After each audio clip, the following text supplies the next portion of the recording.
USDA ends local food purchasing, controversial decision, and long-term implications.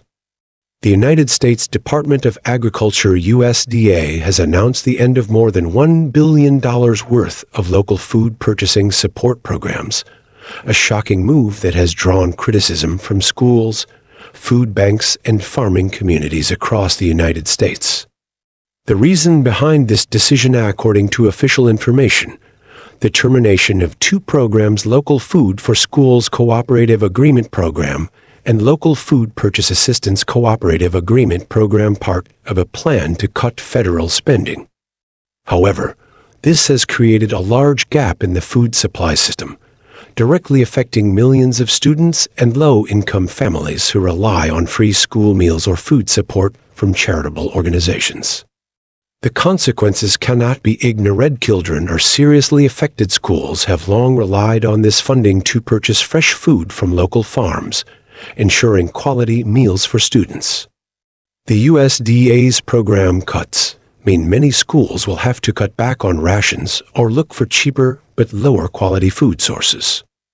In the context of escalating food prices, many students from low-income families may no longer benefit from nutritionally balanced meals like before.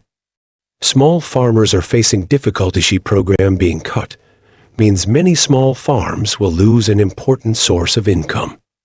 Instead of selling agricultural products directly to schools and food banks, they may have to compete with large food corporations or reduce production because they no longer have a stable output.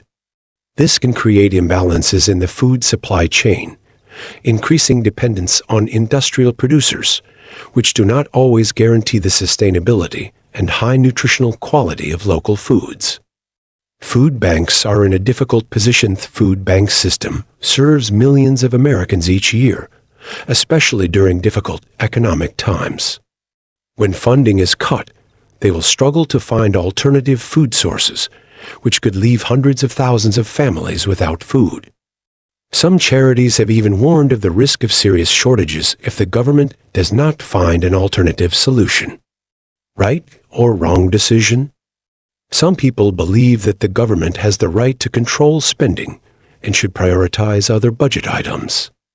However, is cutting funding for local food a solution that both supports the agricultural economy and ensures nutrition for students and people in difficult circumstances really a wise decision?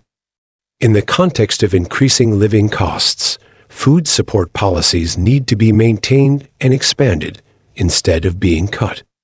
This is not only an economic issue, but also a humanitarian issue and responsibility towards future generations.